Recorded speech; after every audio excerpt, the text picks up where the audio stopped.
Le F, un pas de casque, est propulsé par service d'outils FGL, votre stratégie gagnante pour les produits Makita, DeWalt et Milwaukee.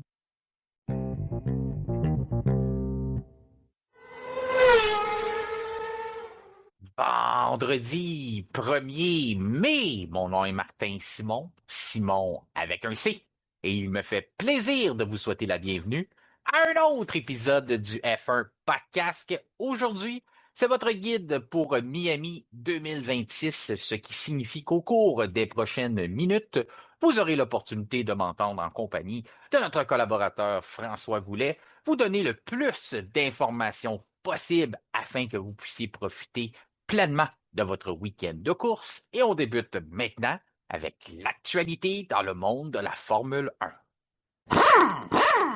Il est maintenant temps d'aller rejoindre notre collaborateur du vendredi. Il est de retour après une pause où il était grandement occupé pendant ces 5 semaines parce que il avait son agenda du temps bien rempli avec des courses. Il s'agit du descripteur analyste des courses de Formule 1 pour la GTCQ.tv. Il fait aussi des courses d'endurance, mais il est aussi un pilote pour nos amis de la Team FSR. François Goulet, content de te réentendre, mon ami.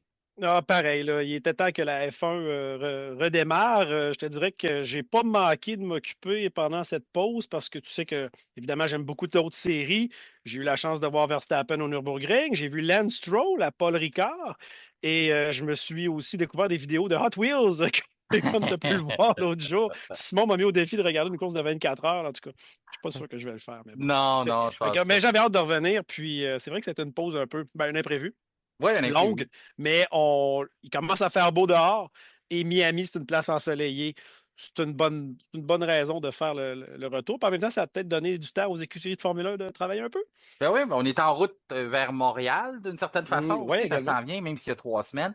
Donc, ça commence à sentir la F1 ici. C'est le fun de retrouver ça. Parce que je te dirais, tu sais, t'as entendu un peu nos podcasts. Moi, j'ai mangé des Kit Kat de Formule 1. J'ai fait des Oui, Legos. oui, Et là, je suis rendu à la saison. J'ai fini la saison 2 de Fargo, une recommandation de toi qui m'avait. oui. Mais là, la saison 3 est pas très bonne. Donc, je suis content de trouver d'autres choses à Attends, faire. ça commence plus Ouais. smooth un peu, mais je te garantis qu'à la fin, tu vas avoir une twist que tu risques d'apprécier. Ah, OK. Bon, si ça vaut la peine, je vais quand même y aller. Mais tu Ah sais, oui, oui, il faut tout que tu regardes ça. j'ai bien apprécié saison 2. En tout cas, c'était très, très bon. Extraordinaire. Ouais. Oui, extraordinaire, oui, c'est ça. Fait que oui, on peut recommencer à parler F1. Je l'ai fait à quelques reprises. On a fait les entre-deux courses pour les gens qui n'ont pas écouté ça. Ben, c'était une belle façon de se mettre à jour avec l'actualité. On va quand même faire notre bloc comme on le fait toujours. On va parler aussi de la météo qui préoccupe pour le week-end, donc ça va être plus tard à l'épisode. On va bien sûr faire un bilan des améliorations avec la trajectoire technique présentée par nos amis de service d'outils FGL. Tu m'en avais parlé en début de saison. Tu vas être occupé avec les Et trajectoires techniques. Je peux te dire que j'ai tout un bulletin aujourd'hui, mais je vais essayer de couper ça. On va essayer de résumer ça parce que il y en a beaucoup. Fait qu'on va trouver une façon là, de rendre ça, là, parce que sinon on va se perdre à travers tout ça, mais de comprendre que les voitures ont beaucoup changé. Pendant les 5 semaines, ils n'ont pas chômé. Les différentes écuries, donc ça va être quelque chose. Tantôt, on va se lancer là-dessus. On va commencer par l'actualité, mais avant, l'occasion se prête à ça. On est le 1er mai. C'est une date sombre dans l'histoire de la Formule 1. Tu le sais, François, le Mhm. décès de Ayrton Senna. Déjà 32 ans aujourd'hui que Ayrton nous a quittés. Ça m'a donné envie de réécouter la série que j'avais bien appréciée sur Netflix. Aujourd'hui, bien sûr, on est envahi de beaux vidéos et tout ça. Je trouve ça le fun. Les gens prennent le temps de mentionner. On le fait d'ailleurs, nous autres aussi sur le F1 Podcast. Puis c'est une façon, ces légendes-là ne s'éteignent pas. Hein. Leur légende va toujours perdurer. Mais ça prend des gens comme nous qui parlent d'eux Mhm. pour que les prochaines générations l'entendent. Donc, je voulais te laisser un petit mot là-dessus. Là. Je sais que toi aussi, c'est quelqu'un qui a quand même marqué ta vie à sa façon. Là. Ça a été un très, très grand pilote. Puis il continue là, avec des vidéos que je sais que tu écoutes sur YouTube et ces choses-là. Mais le grand Ayrton Senna, 32 ans, ça passe vite. Hein? Ça passe vite, mais ce qui est intéressant avec Senna, c'est qu'on en parle encore souvent, souvent, souvent. Évidemment, son nom sort toujours dans les fameuses discussions du meilleur de tous les temps. Son empreinte, on sent encore son empreinte bien présente dans le monde de la Formule 1, le respect que tout le monde a pour lui, transmise aussi par des pilotes qui l'ont idolâtré comme Lewis Hamilton. Tu sais, qui a rendu ces hommages-là. Il y a eu des records qui ont été battus dans les dernières années qui appartenaient à Ayrton Senna. Donc, je pense que c'est. Tu sais, on entend encore parler de Fangio. Donc, Senna était, je crois, un pilote qui était plus populaire que Fangio parce qu'il était à une époque où on en savait plus à travers le monde au sujet de la F1. Donc, je crois pas que son nom va être oublié de sitôt. Puis, c'est le fun, comme tu le dis, de se relancer dans certaines, soit une série. Mais moi, je me rappelle, je m'étais acheté le DVD on va dire que c'est un docu-film, si on Oui. veut, un film documentaire de Senna que j'ai dans ma vitrine de collection de modèles réduits. C'est là. Puis, tu vois, tu viens de me donner l'idée de retourner le regarder parce que c'est extraordinaire de voir ce que Senna a fait. Puis le pire, c'est que dans ces films-là ou dans la série, on n'a même pas tout ce que Senna fait. Puis je réinvite les gens peut-être à aller voir deux trucs sur Senna, moi, qui m'ont vraiment amusé. C'était une fois, il fait un tour de Suzuka dans une Acura NSX parce qu'il a aidé à développer cette voiture au début des années 90. Puis il est en sandales. Puis on va dire qu'il a fouette vraiment. C'est drôle parce qu'il fait du talon-point, du heel toe avec ses sandales. Puis il y a une autre course qu'il a faite avec des légendes quand il était plus jeune. Là, on était moins d'accord entre nous autres. Il y en a qui disent que les autres, ils étaient comme sur le party, mais Senna a quand même gagné une course de Mercedes au Nürburgring à l'époque, là. Pas le Nordschleife, là, mais le Ben, Grand Prix de Formule 1 contre des légendes comme Niki Lauda, tout ça, mhm. Alan Jones. Donc, c'était intéressant à aller voir. Et c'est sur YouTube, disponible à tout le monde. Donc, tu sais, si vous tapez Ayrton Senna, vous ne manquerez pas on va dire, de vidéos amusants et divertissants là, pour vous autres. Ben, que les autres étaient sur le party, tant pis pour eux, hein. Si Ayrton a pris Ouais, ça au mais tu sais, hey, sérieux, non, mais ouais. ouais, c'est ça. Mais Ouais. en même temps, les autres n'étaient pas si largués que ça. C'est juste que Senna, c'était pas un pilote établi, là. C'était une jeune recrue, puis il était là en remplacement. Je me rappelle pas, c'était pas quel pilote qui avait annulé à la dernière seconde, genre quelqu'un comme Sterling Moss, peut-être. Tu sais, OK. une vraie légende, là. Mais il y avait des gens comme ça. Donc, c'était intéressant à regarder parce qu'il y a une vidéo aussi qui explique un peu qu'est-ce qui fait de différent des autres dans la conduite. Mais il y en a à la fin, quand on dit qu'on niaisait, ils coupaient à travers le gazon, là. Tu sais, c'était Ouais, juste. ouais. Ben, Bon, mais néanmoins, ils ont tous battus. Fait que, c'est devenu un Mario Kart, mais en passant, on ouais. recommande pas à personne de conduire une voiture avec des gogoons ou des sandales, hein. Hum, hum, Encore hum. moins une voiture de course. Non, non, mais Ayrton Senna, lui, je vais rentrer dans la voiture, puis là, il commence à faire ça, là, du heel toe avec une Acura NSX pour montrer, puis il fouette vraiment, c'est spectaculaire. Si je me rappelle bien, il y a quelqu'un qui est venu à un circuit. Je me demande si c'est pas Suzuka il y a quelques années. Quelqu'un avait amené justement une NSX édition spéciale d'Ayrton Senna. Je me rappelle pas Mhm. si c'est pas Yuki Tsunoda qui l'a vu. En tout cas, que Honda avait sorti ça un peu pour comme hommage là, pour Ça aller aurait au du circuit. sens. Ouais, c'est ça. Mais aujourd'hui à Miami, Bruno Senna conduisait la McLaren d'Ayrton. Donc, ben c'est ça. Il reste en vie. C'est une journée spéciale. Je trouvais ça le fun quand même qu'on prenne le temps Mhm. pour en parler. C'est sûr que c'est dommage qu'il est plus avec nous. On peut s'imaginer tout ce qu'il aurait pu accomplir parce Oh qu'il y avait mon un Dieu. style qui se prêtait bien quand même. De le voir dans les années 90 en Formule 1, ça aurait été incroyable. Probablement, il aurait continué sur les années 2000 aussi, début 2000. L'histoire a été bien différente. On aurait vu Senna contre Schumacher, Ah, probablement. À ouais. l'époque, tu sais, là, on s'entend que toute une histoire que nous, on a aimée, mettons Damon Hill, ensuite Jacques Villeneuve pour Williams, C'est complètement l'histoire, différent. ça aurait été différent si Ouais. Senna avait été là. Est-ce que Jacques Villeneuve aurait eu sa chance en F1? Peut-être que oui, peut-être que non. Damon Hill probablement n'aurait pas gagné de championnat. Et puis, Benetton, Schumacher, ça aurait été vraiment intéressant de voir comment ces deux-là auraient pu s'affronter parce que justement, j'écoutais un podcast rétrospective de qu'est-ce que ça aurait été, la petite rivalité Senna-Schumacher au début, parce qu'il y en a eu une, mais elle a été brièvement vécue. Senna a disparu trop tôt pour qu'on l'ait, mais ça aurait été vraiment grandiose. Donc, probablement que Senna, oui, aurait conduit jusqu'à tard, ne s'étant pas peut-être blasé avant, là, parce qu'il était dans un moins bon état d'esprit quand il est décédé. Mais c'est un peu comme Gilles Villeneuve. Les gens ont dit, c'est pas Gilles Villeneuve qui aurait quitté la F1, c'est peut-être la F1 qui aurait quitté Gilles Villeneuve parce qu'il n'aurait jamais voulu arrêter. C'est un passionné de course, puis il aurait tiré sa sauce, un peu comme Alonso le fait en ce moment, probablement qu'il aurait conduit longtemps. Mais je vais devancer un sujet parce que je trouve que ça se prête bien, parce que je voulais en parler justement de Fernando Alonso qui a brisé Mhm, le silence sur sa retraite. Ça fait drôle à dire un gars de 44 ans qui mhm. parlait pas beaucoup de retraite. Normalement, en sport automobile, c'est l'âge où ce que, pendant tu es dans quelle série, mais en F1, à 44 ans, normalement, tu es supposé commencer à parler de retraite, là, parce que ça s'en va là. Puis là, si Mais il a dit qu'il va se laisser jusqu'à la fin de l'été pour prendre une décision. Mhm. Que dans les dernières semaines, pendant la pause, il a pris le temps d'aller manger avec Lawrence Stroll à Monaco. J'imagine que c'était pas au McDonald's ni chez Harvey's qui ont fait ça. Non, je vais te dire, c'est à la rascasse. Alors, c'est ça. Ça doit être quelque chose qui a coûté assez cher. Mais quand même, on a pris le temps de discuter. Il a dit que ça a été super le fun. Puis qu'il y a d'autres projets. Quand il parle de retraite, c'est bien sûr, c'est la F1 parce que Rallye Dakar, il dit qu'il a eu la chance d'essayer aussi la nouvelle Valkyrie prototype qui Mhm. va sûrement servir à l'endurance dans les prochaines années lorsque lui sera rendu peut-être à vouloir faire d'autres séries. Donc, il a dit qu'il y a beaucoup de choses qu'il tente présentement, qu'il veut essayer. Donc, quand on parle de retraite, il n'y aura pas de surprise pour toi. Là, je pense que puis pour personne, que Fernando Alonso ne s'en va pas chez lui faire du sudoku ou des mots croisés. Là. C'est pas ça qu'il va aller faire. Il va aller, Mhm. bien sûr, piloter puis continuer de compétitionner. Mais j'ai trouvé ça intéressant quand même qu'ils prennent le temps de commencer à en jaser à place de dire « Ah, je pense pas à ça, je vois pas là, je pense que c'est normal à son âge. » Mais qu'il y a encore de l'intérêt pour la F1. Donc, ce que j'ai compris entre les lignes, ça peut toujours changer. J'ai l'impression qu'il est là l'année prochaine, mais que à la fin de l'été, la décision qui va être prise, c'est comment long on va signer le contrat ou est-ce qu'on va annoncer que ça va être sa dernière saison l'année prochaine? Est-ce qu'on va faire ça comme ça, une espèce de tournée d'adieu de Fernando Alonso? On l'a vu dans d'autres sports. Je ne sais pas si tu es familier avec la lutte, mais le John Cena, qui était un grand Ouais. lutteur, a annoncé un an d'avance qu'il ferait sa tournée d'adieu. On a essayé de faire ça en NBA avec LeBron James. Finalement, LeBron n'a pas coopéré. Là. Mm. Mais on voit ça de plus en plus. Puis je trouve que c'est pas tout le monde qui mérite ce genre de sortie-là, mais j'ai l'impression que Fernando Alonso, ce serait vraiment le fun que partout ce qui va passer, tu sais, moi j'aimerais ça qu'il continue en F1, ça me ferait pas plaisir de le voir quitter l'année prochaine. Mais mettons qu'il annoncerait ça au début de l'année, de savoir que partout ce qui va passer, bon, on va donner l'ovation à Fernando, les partisans vont avoir la chance de le voir une dernière fois. Tu me dis si je me trompe, mais j'ai l'impression que c'est le genre de gars qui mériterait cette tournée d'adieu-là. C'est sans aucun doute.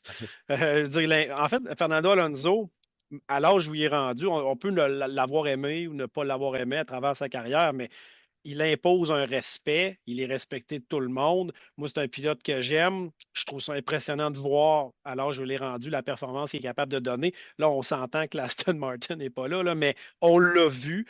Donc oui, il commande ce respect-là et c'est certain que, écoute, on l'a eu pour Felipe Massa. Et Felipe Massa, bon, évidemment, il est revenu, là, mais on s'entend que, mettons qu'il avait annoncé sa retraite, il a eu sa tournée d'adieu. Et Felipe Massa, sans vouloir lui manquer de respect, ce n'est Ouais. pas Fernando Alonso. Donc, c'est certain qu'Alonso va avoir des ovations incroyables. Maintenant, pour ce qui est de la retraite, c'est drôle parce qu'on ne s'est pas beaucoup parlé, nous, avant d'enregistrer, mais évidemment, on s'écrit souvent, bon, on se tient au Mhm. courant de chacun de notre côté. Moi, je pensais aux écuries. Puis là, on pensait, mettons, à Alonso puis Stroll, ce qui se passait. Ben, je pensais à ce qui se passait avec Aston Martin. Et je me disais, Aston Martin, c'est de valeur. Cette année, ils l'ont échappé. Est-ce qu'ils vont abandonner cette année pour pouvoir, encore une fois, focuser sur l'année prochaine? Je dis, tu sais, dans le fond, il- ça coûte des sous, mais mis à part Fernando Alonso dans cette équipe-là, ils ont encore le loisir d'attendre, tu sais, de dire, bah, écoute, ça n'a pas marché, on va sacrifier, mais là, on va rendre la voiture meilleure pour l'année prochaine parce qu'on l'a vraiment échappé cette année. Le seul qui n'a pas le loisir d'attendre très longtemps, c'est Fernando Alonso, et ça me déçoit parce qu'il est plus proche de la sortie, évidemment. Et j'espère le voir encore pour quelques années parce que c'est rare qu'on voit un pilote aussi vieux en F1. Les F1 sont plus difficiles, on va dire, physiquement qu'elles l'étaient avant, mais les pilotes sont plus en forme qu'à l'époque, sont mieux préparés qu'à l'époque. Donc là, c'est juste une question que vu qu'il est papa, il a dit qu'il a changé un peu sa vision de voir les choses, mais son enfant est encore très jeune. Est-ce qu'il aimerait ça voir son enfant peut-être s'éveiller un peu, peut-être à l'âge de 3 ans, et voir son père en F1, même s'il n'est pas, tu sais, je veux dire, c'est Ouais. jeune 3 ans, mais ma fille a ça 3 ans, puis elle est bien allumée. Donc, tu sais, il Mhm. aimerait peut-être ça, voir son enfant, le voir piloter en F1, mais c'est certain qu'on va voir Alonso faire d'autres séries. Puis, regarde, on pense à Carlos Sainz Senior, qui a 64 ans, qui fait encore du rallye. Donc, j'ai pas peur qu'on va entendre le nom de Fernando Alonso dans d'autres séries à travers le monde dans les années qui s'en viennent, mais j'aimerais ça le voir gagner un Grand Prix avant sa retraite. Ouais, c'est ça qui est plate, parce qu'il est encore, je pense pas qu'il est compétitif pour 24 Grands Prix. Il peut me faire mentir parce que je dis ça, on l'a pas vu On l'avoir le une sait voiture. pas. On le sait pas, La c'est voiture ça. ne le permet pas. Ben exact. Moi, j'y vais avec la logique du fait qu'à 44 ans, tu le disais à quel point que c'est demandant. Le voyagement, il y a beaucoup plus de Grands Prix qu'avant. On est quasiment à 10 Grands Prix de plus que quand Fernando a commencé sa carrière, là. C'est quand même Mhm, quelque chose quand tu penses à ça. C'est quasiment un nouveau calendrier qu'on a rajouté au calendrier qui était là a priori. mhm, D'être capable de compétitionner pour un championnat du monde, je pense pas, mais d'être capable de se battre pour des pôles puis de se battre pour une victoire. mhm. Plus souvent qu'autrement. On le voit parce qu'il y a des résultats. On est capable de savoir hein, l'effet Fernando Alonso. C'est pas juste à cause que Stroll comme coéquipier, mais on le sait qu'Aston met une voiture qui est plus ou moins compétitive depuis déjà quelques saisons. Depuis la première année que Fernando est arrivé, dans le fond, la deuxième année, tout a dérapé. La moitié de première saison avait été excellente. Ah Le oui. podium en Bahreïn, c'était magique. Puis à un moment donné, tout a cassé. Puis ça s'est jamais replacé. Mais on a quand même vu à certains moments que Fernando réussit à mettre sa voiture en Q3. Il va chercher justement le maximum. Donc, on se dit, s'il y avait moindrement quelque chose de compétitif sous la main, est-ce qu'il serait capable justement d'aller se battre contre les autres à l'avant? Moi, j'ai pas de doute là-dessus. J'ai pas de doute qu'il pourrait Je le crois faire. que Lawrence Stroll ne va accepter Fernando Alonso jusqu'à temps que Fernando Alonso ne veuille Oui, plus courir en F1. oui. Donc, ça ne dépend pas de Stroll, ça va dépendre d'Alonso. Alonso, exactement. Puis c'est correct qu'il le mérite. Il a gagné ce droit-là Oui, il de l'a pas vouloir se volé, là. retirer. C'est ça, de vouloir se retirer quand il veut. Un qui a pas volé, moi, je trouve, parce que quand tu regardes son CV, c'est assez impressionnant. Pour les gens Mhm. qui étaient avec nous pendant la pause, qui ont écouté l'épisode entre deux courses, la deuxième partie, je parlais à Simon que Audi allait faire l'annonce. On était chanceux, hein. Tous les jeudis, on a eu on a eu quelque chose, puis on était capable d'annoncer ça pour le lendemain. Donc, on savait que Al McNish ou Alan McNish Ouais. serait nommé chef de course, directeur de course plutôt pour l'écurie Audi. Ça a été fait le lendemain, donc tout après qu'on a enregistré l'épisode, on s'était pas trompé. C'est l'annonce qui a été faite du côté de la nouvelle écurie allemande. McNish, pour les gens qui ne le connaissent pas, je pense que c'est une des meilleures personnes pour en parler parce qu'on le sait, tu suis énormément de séries différentes, pas simplement la F1. C'est quand même une légende dans le sport automobile, Monsieur McNish. Alan McNish, écossais d'origine, est un pilote que si vous écoutez si vous avez écouté des courses de tout genre, endurance, tout ça, ou vous écoutez des fois des émissions rétrospectives historiques pour plein de séries différentes, c'est un pilote qui a tout fait. Ce gars-là, il n'y a rien qu'il n'a pas fait. Donc, c'est un pilote d'expérience. Il a gagné presque partout où il est passé. Gagnant des 24 heures du Mans, deuxième dans le championnat de Formule 3000, Formule 3, Formule 3000, quatrième. Donc, il y a eu des trophées partout. Il a piloté tout ce qui se fait sur la planète. Donc, c'est un gars qui a énormément d'expérience. Je disais à Martin, je disais, si j'avais embarqué dans un auto avec un pilote, tu sais, mettons, t'embarques d'une McLaren avec un vrai pilote pour qu'il te Ouais. fouette un peu ça. Alan McNish est le genre d'individu avec qui j'aimerais embarquer parce que ce gars-là est une bête, tout simplement. Il a fait du DTM. Écoute, il n'y a rien qu'il n'a pas fait, là. Donc, très, très impressionnant. C'est un gars qui a un très bon CV. C'est Il ton était genre de consultant. pilote, ça.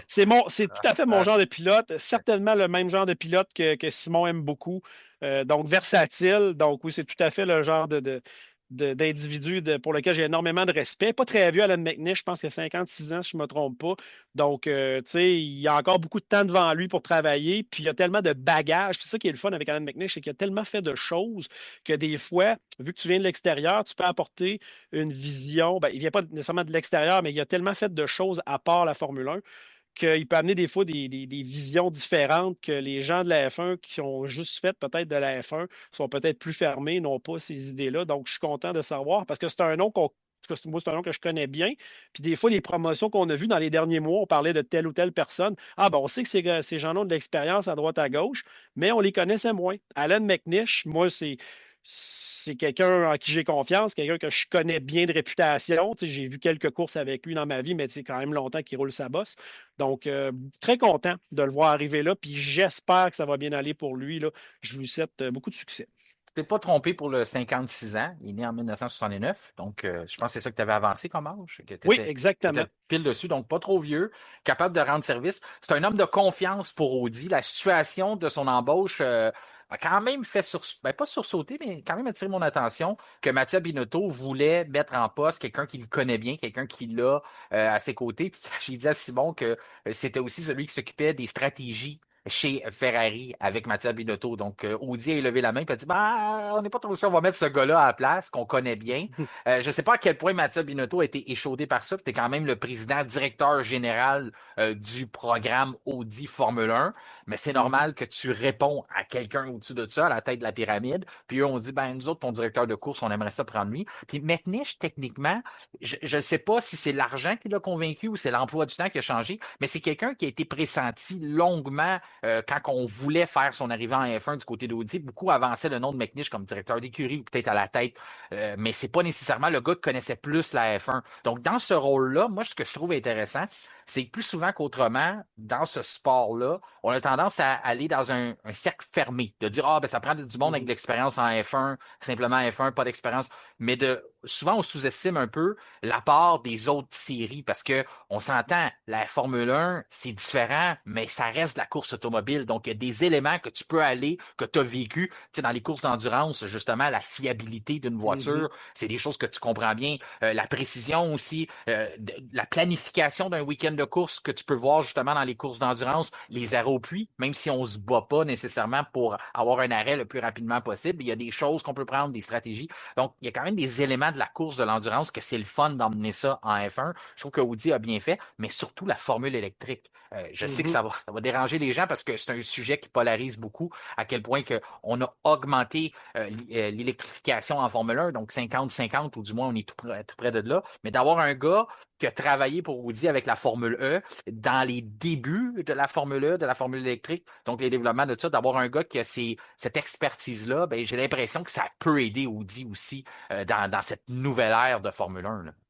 Tout à fait, parce que ça, c'est une chose, parce que la formule électrique, on en a parlé souvent, il y a beaucoup à apprendre d'eux parce que ça fait quand même bon, plusieurs années que ça roule, mais l'évolution de la formule électrique a eu. Alan McNish ayant été là avec Audi, puis Audi est un des rares manufacturiers qui peut se permettre d'avoir les deux. Parce Oui. que ce pas tous les manufacturiers de F1 qui sont justement en formule électrique. Puis ça, on va dire, c'est de l'information qui aurait été très, très, très utile chez eux. Alan McNish va apporter tout ce savoir-là, puis juste dire qu'il est dans la famille Audi depuis 2004. Quand Donc, même. Ouais.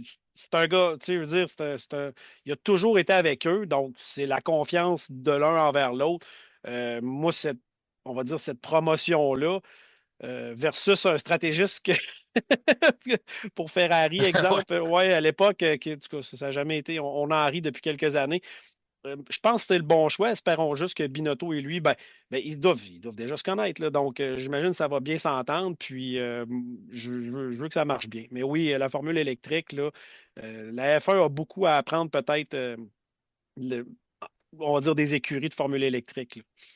Ouais, mais sur comment justement gérer ton Ouais, énergie, comment la ouais. déployer, toutes ces choses-là. Mercedes, c'est pas pour rien là, qu'on part avec une longueur d'avance sur tout le monde. On avait fait les investissements, comme tu disais, dans les rares manufacturiers à être capable d'aller en Formule E. Ben, c'est un investissement Mhm, qui est très rentable aujourd'hui, non seulement pour ce qu'on a développé pour nos voitures de route, mais ce qu'on est capable de faire sur un moteur de F1 qui demande maintenant 50% d'apport du volet électrique. Donc, c'est pas pour rien que Mercedes, toutes ces années-là, là, quand on a commencé, mhm. d'ailleurs, je pense qu'on s'est comme retiré un peu de la Formule 1, si je ne me trompe pas. Là. Ouais, Mercedes, il me non, semble qu'on c'est a pris un plus, pas. c'est plus le Ouais, cas, mais ouais, on a plus des. Tu sais, il y a Jaguar qui est là, Porsche. ouais. Dans le temps, il y avait, bon, Idams, Renault, c'est plus ça. McLaren est là. Tu sais, c'est ça. Ouais, Abt Audi a toujours été dans le giron.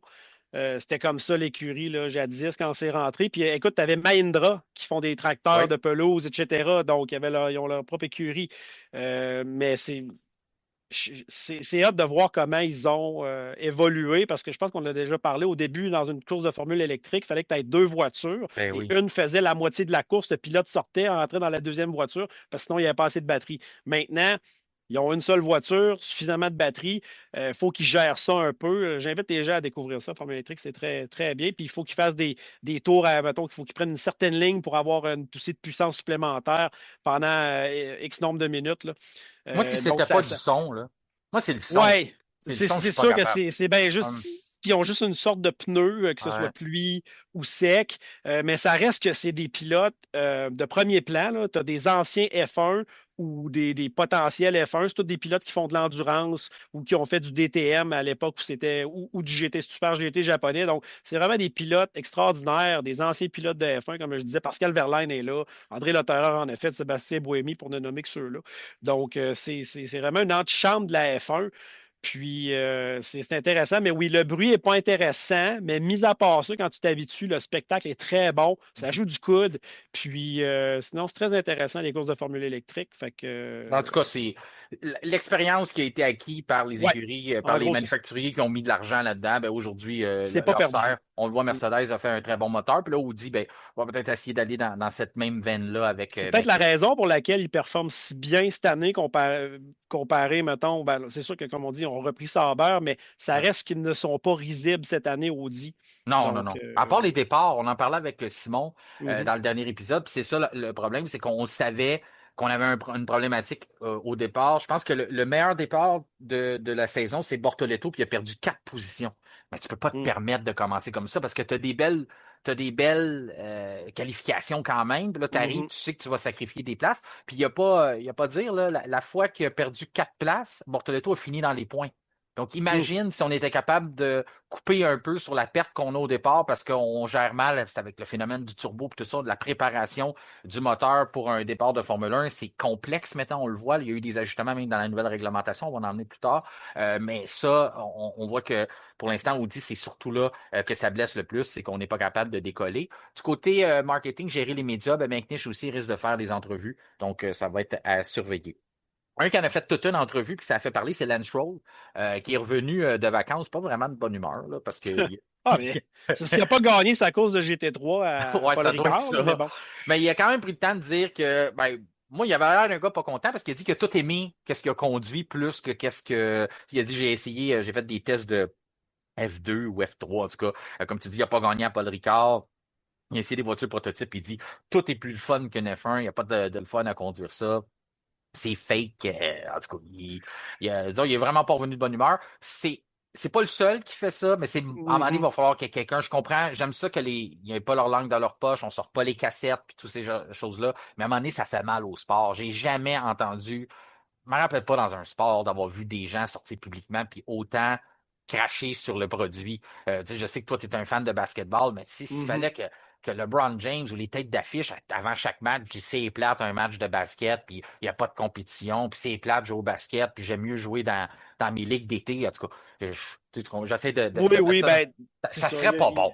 Ben, Ça c'est que tu Puis, essaies Lance d'avoir. Stroll, c'est pas LeBron James, là, je fais pas la Non, non. comparaison. Excellent. Mais il y a une façon de dire ça, peut-être, de polir un peu le Ouais. discours. C'est que faut pas oublier non plus que c'est un peu idiot de sa part parce que Son père a une écurie. c'est ça. Tu sais, si tu veux que la valeur de l'écurie de ton père reste haute, puis que que tu veux attirer des gens à regarder ton sport, ben, c'est pas la meilleure stratégie. Je peux comprendre que les pilotes n'aiment pas ça, crachent plus sur les règlements et la F1 que cracher sur son équipe. Ça, c'est correct. Lance Stroll, c'est pas un gars qui a réussi à s'attirer un capital de sympathie très fort dans les dernières années Ouais. avec ce type de commentaires-là. Donc, être lui, me semble que je m'abstiendrai un peu. J'essaierai de voir un peu plus, de bâtir sur le positif. La F1, garde, on va en parler tantôt, fait des efforts pour essayer d'améliorer tout ça.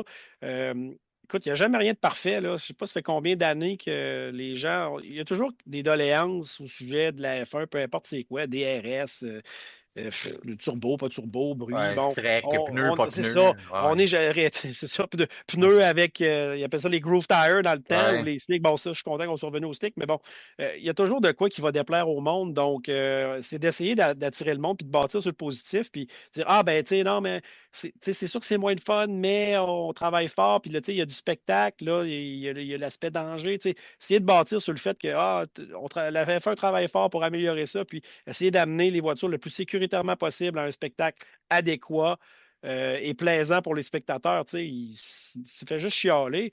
En même temps, il chiale la bouche pleine. Là. On peut s'entendre, on peut se dire qu'être pilote de F1, moi, je serais très heureux d'être dans ce baquet-là. C'est le rêve de tout pilote. Donc, je trouve qu'on se plaint la bouche pleine. Ben, tu sais, puis j'aime le point que tu apportes. Il y a une partie de son patrimoine familial qui est là-dedans. Ah, ouais, c'est ça, là. Dire, C'est être fais protégé. fais pas faire banqueroute à ton père. Là. Bon, tu ne peut-être pas, là, mais. Non, non, ben c'est ça, juste ça. En tout cas, comme je dis, je veux pas être hypocrite non plus. J'aime pas quand on nous joue la cassette. J'aime mieux ça qui arrive puis il dit tout est beau, tout est parfait, la météo est belle puis qu'ils répondent pas vraiment aux questions. Sauf que je me dis, tu reviens de 5 semaines de pause puis tu ressors en disant qu'en tout cas, en crachant sur ton produit. Je Mm. me rappelle pas d'avoir vu ça dans d'autres sports. Donc c'est très particulier à la Formule 1 depuis le. Puis c'est pas nouveau, mais on en voit beaucoup depuis le début de la saison. Mais j'ai envie d'en parler avec toi parce que tu t'es pas prononcé. Oui, la nouvelle réglementation, tu l'as dit, tu es prête à vivre avec ce qui se passe présentement avec les ajustements. Puis Mhm. c'est justement ce que la Formule 1 a fait en coopération avec la FIA, avec la Formula One Management, avec les pilotes, avec les écuries, travailler sur quelle sorte d'épices il faut mettre, qu'est-ce qu'on rajoute, est-ce qu'on met du sel, qu'est-ce qui manque pour que ça revienne, qu'est-ce qu'on avait, ça sera jamais identique à ce qu'on avait juste l'année dernière, mais comment qu'on fait pour retrouver un semblant de ce qu'on avait, surtout en mode qualification, mais c'est aussi cacher la gestion. Parce que on le sait, de la gestion en course automobile, t'en fais, que ce soit en virtuel, que ce soit en vrai, ça fait partie de la course. Sauf que là, c'était rendu que c'est très, très visible. Et là, on veut trouver une Mhm. façon que de la gestion, il y en ait encore, mais que ça soit un peu plus subtil.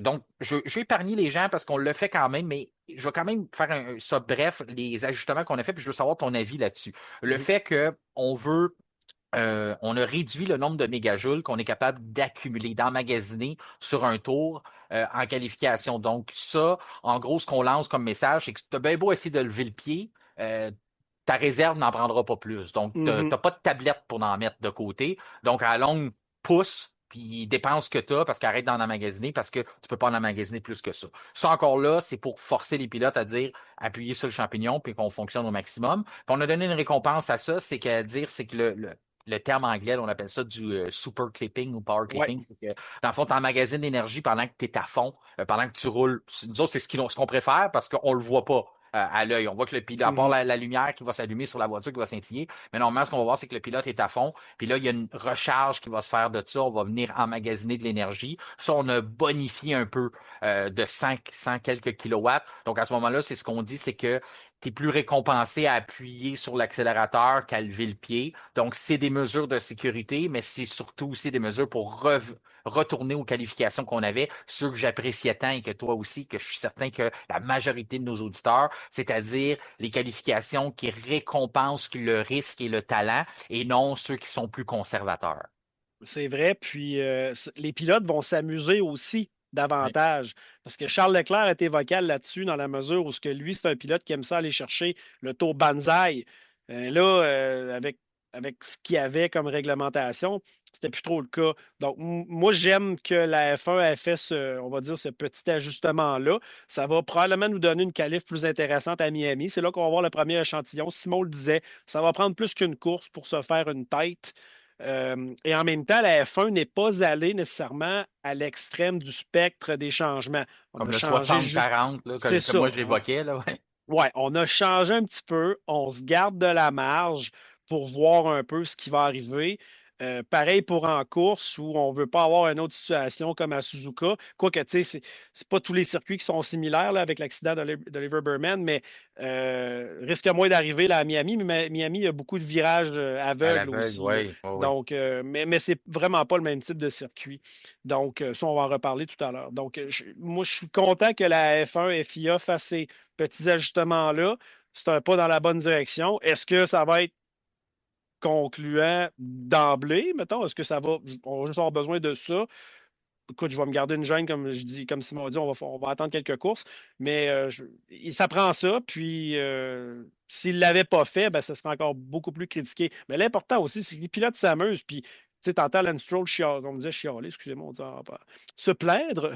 Ben, peut-être que justement, si les pilotes ont plus de plaisir à conduire leur voiture, ont moins à se concentrer sur cette accumulation d'énergie-là, cette gestion-là, ben, ça va être mieux. Puis tu parlais de gestion. Tu sais, avant, il a toujours fallu gérer sa course. Mais dans le temps, on gérait nos pneus, on gérait notre essence. À cette heure, il y a beaucoup de choses à gérer de plus en plus. Donc, c'est peut-être ça aussi qui rend la course un peu moins naturelle. Fait que j'ai bien hâte de voir ce que ça va donner. C'est quand ça se voit. Quand, Ouais, c'est apparent. non, ouais, c'est apparent. Normalement, on savait, nous autres, on arrivait à un podcast après une course, puis on est capable de dire que ben, tous les pilotes géraient leurs pneus. Donc, on le Ouais. savait que, comme exemple, à Abu Dhabi, ça fait plusieurs saisons que c'est comme ça. Tout le monde il y a un départ un peu agressif, puis après quelques tours, ben, ça se stabilise parce que là, tout le monde commence à gérer leurs pneus parce qu'on veut y tirer pour faire un seul arrêt. Mais ça se voyait pas parce que tout le monde était dans le même rythme, parce que tout le monde avait la même stratégie au bout de la ligne. Mais par exemple, c'était pas meilleur comme spectacle. C'était pas intéressant de voir ça. Là, tu dis, si t'es capable de venir bouger ça, forcer les écuries à dépenser leurs pneus, ben là, ça devient plus intéressant. Du côté de l'énergie, le parallèle que je veux faire, c'est que là, tu vois carrément quelqu'un qui lève le pied sur l'accélérateur, un pilote, parce que lui est en train d'emmagasiner de l'énergie pendant que l'autre le dépasse. Et c'est pas ça qu'on veut voir. On veut que tout le monde gère un peu sa batterie, mais que ça paraisse pas trop à la télévision, qu'on soit capable de savoir, de dire, ah, ben, en fin de course, lui est en train de gérer, il avait pas le choix, l'autre en avait accumulé plus, qu'on soit capable d'arriver dans ces détails-là. Mais quand c'est flagrant, je pense que c'est ça qui dérange le plus. Puis le point de vue qualification, ben, nous autres, c'est ce qui est le plus gros irritant, là, de voir justement Charles Leclerc avait mis le doigt dessus. Moi, j'aime ceux qui sont téméraires. J'aime que ça récompense les pilotes qui sont un peu fous puis qui sont capables d'aller à la limite de leur voiture. Puis les gens qui paient pour voir des qualifications, ils veulent voir le maximum de la voiture et le maximum des pilotes. Et c'est ce qu'on peut peut-être récupérer. Point de vue de départ, ce qu'on fait, l'assistance au départ, là, si quelqu'un rate, on trouve ça dangereux, bien sûr. Quelqu'un se retrouve à 2 km/h pendant que les autres poussent.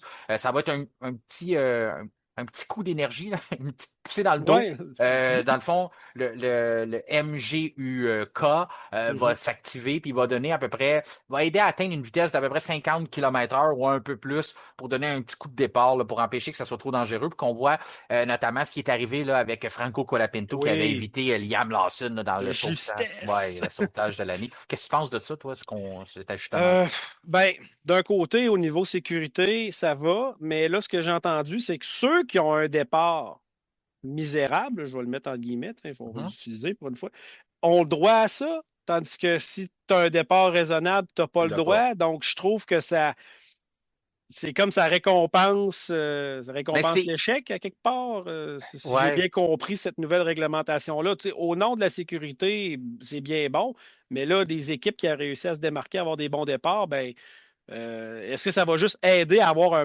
mettons, un départ moins médiocre, mais que tu n'auras pas nécessairement d'avantage gagné avec ça? J'ai hâte de voir ce que ça va donner là-dessus. Parce que c'est un peu comme l'anti, j'ai pas de mot français pour ça, mais l'anti-stall, l'an- pas ouais, calé, là. l'anticalage, on Ouais, va dire. Ouais. l'anti-calage, là. C'est un peu comme ça, c'est que t'as ça pour t'empêcher de caler, mais il y a personne qui veut aller jouer là-dedans dans un départ. Tu sais, on se rappelle Max Verstappen avait sa Red Bull qui tombait, se mettait dans ce mode-là, puis il est en furie.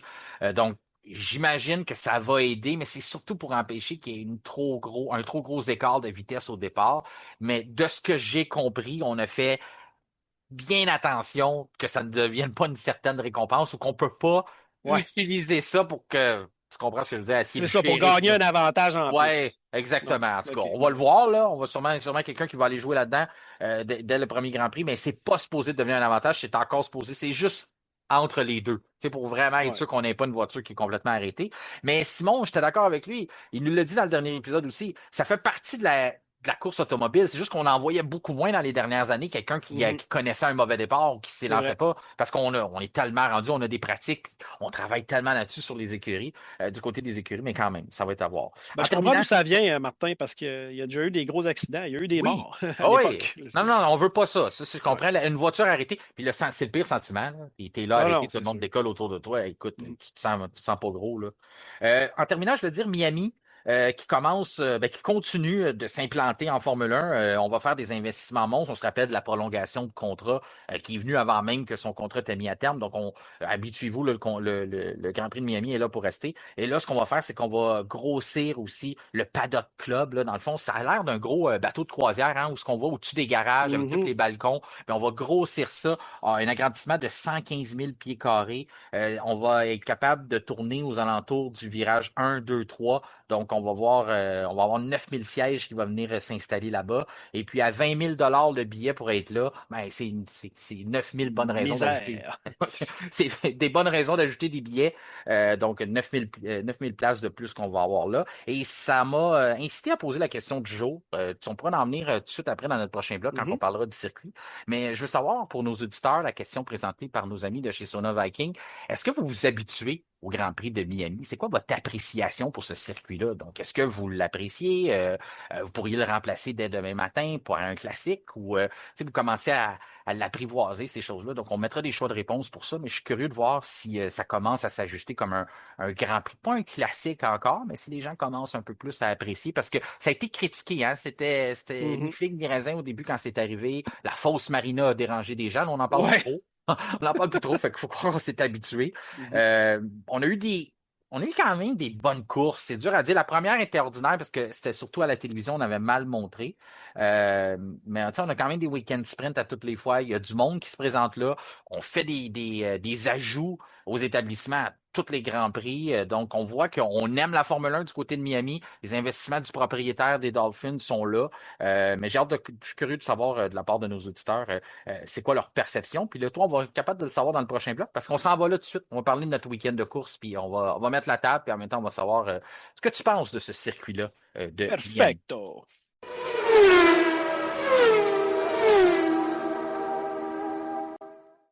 Eh bien oui, la F1 est de retour et c'est vrai, c'est comme un nouveau départ en Formule 1 après 5 semaines de pause forcée. Les voitures avaient rendez-vous sur le tracé de Miami. C'est déjà une 5e édition du Grand Prix de Miami dans cette nouvelle version d'un Grand Prix américain. On avait bien sûr celui d'Austin, mais celui de Miami a été ajouté en 2022. Et ce tracé qui fait 5,412 km comporte 19 virages, 12 à gauche et 7 à droite. 19 tours devront être complétés lors de la course sprint de samedi et 57 tours devront être complétés dimanche. La question est-ce qu'on va être capable de compléter des tours ce dimanche? Parce que il y a Dame Nature qui a décidé que la F1 était de retour, mais qu'elle elle voulait avoir son mot à dire là-dedans. Il y a un système de dépression. Je ne veux pas voler Ah. je veux pas voler le travail à Colette chez TVA, mais il y a quelque chose qui s'en vient qui est pas beau, avec des gros nuages noirs, qui va se diriger vers les États-Unis et qui devrait frapper à l'heure du départ du Grand Prix, ainsi que la FIA, Fédération internationale de l'automobile, a sorti Ah. un communiqué pour rassurer les gens. On avait peut-être peur que les gens ne se déplacent pas. Puis il y a aussi le fait qu'il y a une loi américaine, une loi qui est pas très folle, hein, qui dit que si jamais il y a des orages électriques on doit, puis qu'on est en train de faire un événement à l'extérieur, ben on doit annuler ou on doit du moins demander aux gens de quitter l'endroit. Après ça, on s'arrange. Hein? Mhm. C'est déjà arrivé au circuit Très G9. familier avec ça, moi. Ouais, c'est déjà arrivé au circuit G9. On dit allez-vous-en des estrades, puis là, le monde, ils s'en vont se cacher en dessous des estrades. C'est pas mieux. Le monde va sortir en dessous des estrades. C'est de l'aluminium, il y a du métal après ça. On veut éviter ça. Donc, en tout cas, la FIA dit qu'on a des plans euh, comme on a vu un peu au Brésil, de devancer le départ de la course. La raison pourquoi j'en parle, c'est que ça risque d'être un facteur, mais aussi les gens, soyez devant vos téléviseurs ou vérifiez ce qui se passe si jamais on change l'horaire de la course dimanche. Je sais que vous avez sûrement des plans, il annonce beau, l'été commence à arriver, du moins le printemps est là finalement, mais ça se peut que la course ne commence pas comme prévu, qu'on bouscule un peu les horaires dépendamment de la température. Donc la Fédération internationale de l'automobile, sur leur communiqué, sortait que pour eux, on est confiant, on pense qu'il peut arriver quelque chose, que ça pourrait ne pas nécessairement frapper le circuit ou arriver plus tard. Hein, on le voit des fois, on prévoit des orages, puis finalement, Mhm. oups, c'était supposé être dans le jour, finalement, ça arrive en soirée. Donc, est-ce que c'est ça qui pourrait arriver? On ne le sait pas, mais du moins, restez vigilants quand même pour ne pas vous faire surprendre d'arriver, d'ouvrir le téléviseur puis de dire qu'est-ce qui se passe? Pourquoi moi je suis déjà rendu au 25e tour? Ouais. Si jamais ça a commencé plus tôt. Ben, c'est ça. Les gommes qui ont été choisies, probablement qu'on pourrait voir des gommes intermédiaires. Il y a aussi hein, eu des ajustements pour la réglementation parce qu'on avait peur un peu d'envoyer ces voitures-là dans la pluie. On les a jamais vues. Mais du moins, des gommes pour le sec qu'on a sélectionné, c'est le C5, la C4 et la C3 qui est la plus dure. La bonne nouvelle, François, que Mhm. Pirelli écoute le F1 podcast. Mais Bien certain. on s'est ajusté. Au dernier Grand Prix au Japon, on avait les gommes les plus dures. Qu'est-ce que ça Mhm. faisait? Ça faisait que tout le monde était capable de faire un arrêt. Je te dirais Mhm. que depuis le début de l'année, dans les 3 premiers Grands Prix, c'est ce que ça a fait. Là. Tout le monde faisait un arrêt. On se présente du côté de Miami. Il fait chaud. C'est un circuit quand même demandant. on a Mhm. décidé d'aller un petit peu plus loin et de dire, bon, on va leur donner des gommes les plus tendres. Yeah! J'imagine qu'on espère justement briser cette tendance-là de un seul arrêt. Du moins, on a mis les chances de notre côté avec Pirelli, parce que c'est sûr que depuis le début de l'année, on se faisait des jouets, là. On sortait des gommes dures, puis on sait ce qui arrivait avec ça. Donc, ça va être intéressant de voir. Mais je veux savoir ton appréciation. C'est notre question du jour présentée par Sona Viking. On demande aux auditeurs de se prononcer sur le Grand Prix de Miami, s'il fait partie de leur coup de cœur ou pas du tout, ou si on le remplacerait demain matin. Moi, je te dis, je devrais pas dire ça. Nos auditeurs en France vont probablement m'envoyer des lettres, mais moi, entre Paul Ricard et Miami, je n'étais pas un grand fan de Paul Ricard. Je te, Ah. je te dis pas que Miami, c'est la solution à tout, mais j'aurais énormément de difficultés à choisir entre les deux, là. Je sais pas pour OK. toi. Bon, ben, visuellement, Miami est plus attirant que Paul Ricard. Ouais. En Paul même Ricard, temps, ça a l'air Miami, d'un tableau de ouais, Sonic, là. c'est ça. Ben, c'est un circuit qui a servi beaucoup à faire du test Ouais. aussi. Moi, j'aurais aimé peut-être qu'on revampe Magny-Cours tu sais, il y a Oui. tellement de beaux circuits en France qu'il y a de quoi faire avec ça. Puis, salutations à mes amis français. Il y a peut-être de quoi en faire. Ben, j'ai jamais vraiment fait le petit circuit du Mans qui sert à la moto et à d'autres sortes de courses, mais je serais curieux de voir ce qui peut être fait avec ça. Cela dit, Miami, c'est ensoleillé, c'est le fun. Oui, c'est aux États-Unis, ils ont 3 grands prix maintenant, mais c'est un beau happening. Ça commence. Au début, j'étais moins convaincu un peu. C'est pas le circuit à date qui m'a présenté nécessairement la meilleure course en piste, mais l'échantillon est bon. C'est quoi? C'est notre cinquième cette année, si je ne me trompe Cinquième, pas. ouais. Bon. Cinquième, déjà. Donc, je l'aime de plus en plus. Pour moi, ce n'est pas encore un classique. Déjà que Vegas, pour moi, est déjà rendu un classique, mais c'est parce qu'il y a toujours il y a offert de quoi de bon en termes Mhm. de spectacle. Pour ce qui est de ce qui pourrait arriver dimanche avec la pluie, tout ça, quand je te dis que je suis familier avec ça, c'est quand on écoute une course de NASCAR aux États-Unis, puis ça arrive souvent, s'il y a la foudre je pense que c'est une distance d'environ 10 km ou 10 Ouais. 000 autour du circuit, ben, il faut attendre 30 minutes après le dernier coup de foudre pour reprendre la course. Donc, c'est des choses avec lesquelles que je vois souvent. Je trouve ça un peu frustrant. C'est comme, ben, il n'y en a plus, là, allez-y. Sauf que c'est leur protocole à eux. J'aime bien la pluie. Toi et moi, je pense qu'on aime bien un Grand Prix sous la pluie, mais quand Mhm. la foudre s'y met, ben là, c'est tannant. Et puis, il y a beaucoup d'aluminium, comme tu dis. Mais le Ouais. Grand Prix de Miami est intéressant. C'est une piste qui offre beaucoup d'imprévus, beaucoup de virages aveugles, comme tu disais. D'ailleurs, on en a parlé. Pascal nous a envoyé une belle photo. Ses amis signaleurs québécois sont au virage 1. Oui, ça c'est important Ouais. pour les gens qui voient un drapeau du Québec là, à la fin Mhm. de la ligne 1. C'est pas parce que Miami veut se joindre à notre belle province. Y a pas de C'est la fusion. gang. Ouais, c'est la gang du Québec qui sont là, les signaleurs de l'ASRQ qu'on salue parce qu'ils nous écoutent, sont à l'écoute avec Pascal Loyer-Durand. Donc, je suis persuadé qu'ils vont probablement même écouter le F1 podcast avant de retourner à leurs occupations sur le circuit de Miami. Donc, on les salue, drapeau du Québec au virage 1. C'est un emplacement rêvé hein, pour le drapeau, donc c'est le fun à voir. Mais Pascal n'est pas là pour faire la course Non, avec voilà. Jean-Michel, là, ce qui était célèbre à travers la planète, là, Oui. fois 3. Là. Donc, cette année, Jean-Michel est là, mais pas Pascal, Tu sais pourquoi malheureusement. Pascal n'est pas là, hein? Non, je ne sais pas pourquoi il n'est pas là. Parce que la dernière fois qu'il a aidé un pilote à sortir à Miami, ben, le gars, il a perdu son volant. Fait qu'ils ont fait la demande. Ils ont fait la demande de Ah, ne ben pas oui, revoir il Pascal. les a jinxés. Bon, c'est Jack correct. Doohan. Non, non, Ouais. c'est une blague, mais la dernière intervention de Pascal à Miami, c'était auprès de Jack Doohan, puis le gars a perdu sa job après. Donc, Porteur de malchance. Mais menteur Lando de Norris machin. a dit que les 2 virages les plus difficiles à Miami sont le dernier, ben, pas le dernier en tant que tel, mais le dernier gros, le 17, Ouais. et le premier. Le 17 étant le virage très serré après la grande ligne droite. Qui est en devers un petit peu. On a dit off-camber en anglais, là, mais c'est un peu Ouais, en il est devers. Fait dur. que c'est difficile. C'est facile de faire une erreur là, le Ouais. premier aussi. Puis il y a ce fameux petit enchaînement 14-15, là, le genre de chicane que Verstappen s'est Mickey déjà Mouse. amusé. Ouais, la Mickey Mickey Mouse chicane, Mouse. c'est vrai, Oui, j'avais oublié ça. oui, j'ai pensé Euh, à toi oui, quand je l'ai vu. Je disais, il faut que je reparle de ça à François. On l'aimait, ben oui. c'est Martin Le- Brundle qui a appelé ça Ben la oui, ah Mickey oui, Mouse. hey, non, c'était drôle. Ouais. Je pense qu'on s'était écrit Ouais. quand on l'avait entendu live. Mais je pense qu'on rappelons aux gens que cette chicane-là, ils l'ont commis parce que si les voitures, mettons, si une Ouais. voiture levait, elle pourrait accrocher un genre de petit viaduc au-dessus qui n'est pas très C'est haut ça. en béton. Donc, c'est un point de vue sécurité. Mais bon, en résumé, quand même un beau circuit, un bel événement aux États-Unis. Ça va être le fun, il va y avoir des vedettes, puis tout ça. Puis visuellement, c'est très beau.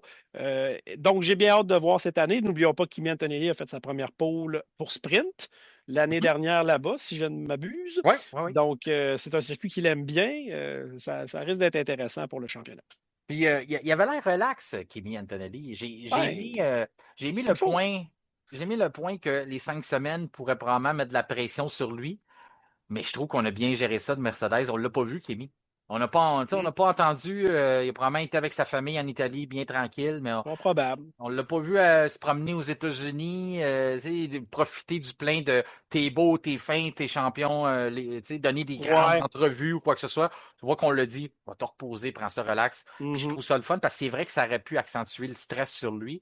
Puis Juan Pablo Montoya le voyait justement. Se promener sur le site à Miami, puis il dit Kimi a l'air très, très dans sa zone, très relax, puis il dit normalement, quand il est comme ça, il le connaît quand même depuis un certain temps, il dit normalement, quand il est comme ça, c'est une mauvaise nouvelle pour le reste du plateau, parce que c'est un gars qui est dans sa zone, donc Kimi Antonelli avait pas l'air stressé, il avait l'air très, très bien. Donc c'est quand même une belle façon de se comporter, parce qu'à l'âge qu'il a, tu te mènes le championnat pendant 5 semaines parce qu'il n'y a pas de course, mais quand même, tout le monde te le rappelle. Je pense que c'est le plus jeune meneur au championnat, Dans mettons, dans l'histoire, ouais. l'histoire. Oui. Dans toi et moi, la pression en ce moment est-elle sur Antonelli ou sur Russell? Moi, je pense qu'il est sur Russell, beaucoup sur Voilà, je suis Russell. Ah ouais, d'accord. ah Donc, ouais, non, non, non. puis Antonelli est bien encadré. Puis il est en confiance dans la Ouais. voiture. Tu sais, on s'attendait pas à ça, là, peut-être aussitôt, là. Donc, Antonelli, pas de complexe, là. Non, il n'y a pas de complexe. Lui, Fait que là, j'ai parié contre lui encore une fois l'apéro de la soirée caritative là, contre mon ami Dominique. Donc, écoute, je vais peut-être encore perdre la face. ouais, Mais bon, mais Kimi, je mais je trouve serais que. content pour lui. Bon, moi aussi, je serais content. Puis je trouve qu'il est dans une position où il n'y a pas le choix de ne pas être stressé. Si tu lui avais dit, avant que la saison commence, tu vas remporter 2 des 3 premiers Grands Prix de l'année, il Il aurait aurait signé en parti à dessous. rire. Ben ouais, il aurait signé. Et puis, à l'inverse, si tu avais été voir George Russell, puis tu aurais dit, tu vas en gagner juste un sur les 3 premiers, puis attends, George, c'est pas la pire nouvelle. Les 2 autres, c'est ton coéquipier de maintenant 18 ans ou 19 ans Hum, qui va les hum. remporter. George aurait dit, non, non, Ça se passera pas de même. non, ça se passera pas de même, mais on est rendu dans cette situation-là. Tout à fait. Donc, ça reste à voir. Mais si on continue dans notre fil d'idées, le circuit de Miami, tu me l'as dit, c'est pas nécessairement ton préféré, mais est-ce que tu voudrais l'enlever? On ne pourra pas, là, on le sait, il est signé depuis Non, non, longtemps. il y a des améliorations qui s'en viennent. Mais tu Ouais. trouves-tu qu'il commence à se faire une place ou tu penses encore que c'est un Grand Prix, que si tu avais la chance d'en remplacer un demain matin, puis je te dis le Qatar n'a pas le choix de rester, je sais où tu t'en irais comme moi, je choisirais probablement le Qatar, mais est-ce qu'il serait en danger ou pour toi, il a Il, fait sa s- place? il serait probablement en danger, OK. tout dépendant de qu'est-ce qu'il remplacerait. Tu Mhm. comprends? C'est une analyse qu'on n'a pas pris le temps de faire, mais si tu me dis, je sais Ben, tu pas, peux moi, remporter parce que tu veux. T'es Stefano Dominicali ou peu importe, là, ouais, je peux tu peux faire ce que remplacer tu par veux. un classique, mettons, qui Ouais. n'est plus là, comme qui a l'ami en Afrique du Sud ou, je sais pas, moi-même, un Grand Prix en Allemagne, Hockenheim, Nürburgring ou quoi que ce soit. Je serais plus du genre à retourner vers un classique comme ceux-là. Mais il y en a peut-être un avant Miami qui sauterait, mais j'ai Ouais. pas eu pris le temps de faire cette analyse-là. C'est sûr le Qatar, mais là, il y en a peut-être un qui passera avant Miami, mais Miami serait peut-être dans le top 3 de ceux qui sauteraient en premier parce que j'aime mieux Austin et Vegas que Miami. OK. Ouais. Mettons, Ouais. dans les trois américains, c'est pas mon préféré. Je suis pas mal d'accord avec toi. Mais moi, il serait pas mon premier à enlever. Tu sais, Non, mettons, c'est ça. c'est ça, je pense que c'est 14 Écoute, paierait, mais sinon c'est pendant qu'on mérité. jase, je vais Ouais. faire le tour de ça, puis je t'arriverai avec ma réponse, tant Ah, il qu'à n'y a pas de faire. problème. Pas de problème. De toute Ouais. façon, moi, j'ai du travail à faire parce qu'il faut que je parle des trajectoires techniques, François. Ben vas-y, je te laisse Trajectoires aller en techniques. même temps, mais moi je vais avoir je vais mettre une petite toune dans ma tête qui est relaxe puis qui est chaude et latino, là. Tu vas en arriver à ça. Il y en a beaucoup des trajectoires techniques parce que des améliorations qui ont été apportées au circuit, on le sait, c'est notre volet présenté par Service d'outils FGL, une entreprise de troisième génération qui est située à Laval, qui vous offre l'opportunité d'acheter des produits Makita, DeWalt, Milwaukee, toutes les grandes marques premium, mais on fait aussi la réparation d'outils. Et ce qui est encore le plus important, c'est que c'est une entreprise 100% québécoise. Donc, c'est le fun d'encourager local et d'être capable de se procurer des produits de première qualité, mais aussi le service, c'est ça qui est le fun. Hein? C'est un peu délaissé. C'est quelque chose qu'on voit de moins en moins, le côté personnel, mais quand on a une entreprise, que c'est la troisième génération qui a repris ça, bien, on est très proche de notre clientèle. Et donc, je vous invite à aller les voir si vous avez des outils à faire réparer, que vous êtes des contracteurs, que vous êtes quelqu'un qui fait juste réparer son patio pendant ses vacances, puis qui a besoin des outils, veut s'équiper. Bien, service d'outils FGL, c'est votre endroit. Donc, si on regarde, bien, oui, on en a plusieurs. Ferrari qui apporte plusieurs améliorations au circuit. C'est ceux qui ont gagné la course du développement, on peut dire, pendant ces 5 semaines-là. Donc, 11 améliorations du côté de la Scuderia. Je vous les nomme pas toutes parce qu'il y en a beaucoup. Puis à longue, c'est du pareil au même. Tant qu'on les verra pas en piste, on pourra pas vraiment valider le fonctionnement de ces nouvelles technologies-là. Ce qui est le fun du côté de Ferrari, c'est qu'on est audacieux. On fait pas juste répliquer ce qu'on a vu ailleurs. On continue avec des avancées de notre côté. C'est nous autres qui est vraiment... J'ai envie de dire que depuis le début de la saison, c'est eux qui sont en avant de tout le monde. Pas sur le résultat, mais sur le fait qu'on essaie des choses. On voit, on a des avancées, on pense, on est très créatif du côté de l'entreprise italienne. Et là, sur les 11 améliorations qu'on a apportées, bien c'est sûr, c'est à essayer d'améliorer la vitesse, la stabilité de la voiture, la rendre plus prévisible. C'est un problème qu'on avait dans les dernières saisons du côté de Ferrari, qu'on trouvait que les voitures sont un peu imprévisibles, c'est ce que Charles se plaignait souvent. Donc, on est en train de travailler là-dessus du côté de la Scuderia, mais quand même 11 améliorations pour un week-end sprint, parce que ça, c'est l'autre chose. Hein. Normalement, les week-ends sprint, on se tient loin d'apporter des améliorations. Il y a George Russell même qui s'est prononcé du il a quasiment dit qu'il trouvait ça niaiseux que les écuries avaient apporté autant de matériel, sauf que c'est sprint à Miami, c'est sprint à Montréal, puis après ça, tu t'en vas à Monaco. Fait que si tu n'apportes pas tes améliorations, je te dirais que prends ton poison, là, tout aussi bien de commencer à Miami, apporter ça, faire des ajustements, pour finir ça à Montréal. Puis après ça, ben, du côté de Monaco, ben là, t'apportes rien là-bas. Là, Ouais, non, c'est pas. Non, il n'y a rien. La deuxième écurie qui en a apporté le plus d'amélioration, c'est Cadillac. Ça, c'est des bonnes nouvelles. Des bonnes Je suis nouvelles pas pour le... étonné, par exemple. Non. C'est des bonnes nouvelles pour le sport parce que Cadillac, je les trouve vraiment à la traîne. On exclut Aston Martin là-dedans. Mais quand même, Cadillac, j'aimerais ça qu'on ait un semblant de... On négociera pas des podiums, mais si on est capable au moins de retrouver Williams ou les écuries qui sont là, est capable de faire quelque chose parce que là, on peut dire que Bottas court contre Perez à chaque week-end, puis Perez est contre Bottas, on n'est pas contre les autres. Non, Mais, c'est ça. Puis ils sont peut-être aussi contre. En tout cas, ils sont même pas contre les Aston Martin. Fait que. non, c'est ça. Mais ils sont à la maison, donc c'est normal qu'ils amènent ouais, on va dire des nouvelles Les pièces. mises à jour, ouais, c'est ça. Ouais, puis tu sais, ça fait 5 semaines, donc ils ont eu le temps, de tester en simulateur. Maintenant, Ouais. allons voir ce que ça va donner. Puis Miami, c'est toujours un point. Tu sais, on se rappelle, ça a été un point tournant pour McLaren dans leur Oui. saison, là, ou même vers la course où ils ont gagné deux championnats constructeurs. Donc, on sait que Miami, dès le début de la saison, ce qu'on fait, c'est qu'on va dans les séances d'essais libres, les séances hivernaux. Ce qu'on voit qui nous plaît, ben, on les met de côté, on commence à travailler. Puis normalement, la date où ce qu'on apporte ces améliorations-là, c'est Miami. Donc ça fait pas, c'est pas un changement. Le fait qu'on a eu 5 semaines, qu'on n'a pas rien apporté en Arabie Saoudite, qu'on n'a pas rien apporté à Bahreïn parce qu'ils n'ont pas eu lieu, ces Grands Prix-là. Mais là, ça fait qu'on en a plus. Du côté de Cadillac, ben, j'ai hâte de voir, mais on avait du travail à faire. J'espère qu'on a travaillé sur les fixations des pièces sur la voiture, qu'on arrête de voir des morceaux s'envoler au vent. Ça serait déjà une bonne base. Ensuite, McLaren, on a seulement 7 améliorations. Je dis seulement avec tes guillemets, François, je te les emprunte. Là. Merci beaucoup. 7, c'est quand même beaucoup. Mais du côté de McLaren, on dit que c'est une nouvelle voiture. Pourquoi qu'on dit ça, malgré qu'on n'a pas 11 améliorations comme Ferrari, c'est qu'on a retravaillé notre concept. Donc, vous savez que lorsqu'on élabore une voiture, lorsqu'on travaille sur un châssis, sur l'aérodynamisme, ben, on a un concept en tête, puis on travaille là-dessus, puis on le développe. Il faut croire que du côté de McLaren, on n'était pas tout à fait satisfait avec ce qu'on avait choisi dès le départ. On rappelle aux auditeurs que c'est l'écurie qui a le moins de temps de développement. Donc, à cause, bien sûr, c'est la conséquence d'avoir gagné des championnats constructeurs. Donc, à ce moment-là, on doit composer avec moins de temps en soufflerie, moins de temps en CFD. Tout ce qu'on apporte au circuit, ben, on a moins de temps que les autres pour le travailler, pour le développer. Mais on dit qu'on a retravaillé notre concept, donc on devrait être très compétitif. Donc, ça sera à voir. Et on a une autre vague d'amélioration qui est prévue pour Montréal. Donc, c'est la première partie. On ne voulait pas trop en avoir. On voulait analyser ce qu'on fait. Mais McLaren a travaillé comme ça beaucoup dans les dernières saisons. On apporte quelque chose au circuit. On vérifie si ça fonctionne. Souvent, on le ramène. Des fois, on ne le revoit même pas dans le Grand Prix d'après. Puis, on va continuer de le travailler. On va l'apporter finalement lorsque ça fonctionne vraiment et qu'on sait qu'on est capable de soutirer des gains avec cette amélioration-là. Bonne nouvelle pour les partisans Red Bull, bonne nouvelle pour l'humeur peut-être de Max Verstappen, mais quand même, cette amélioration pour l'écurie autrichienne.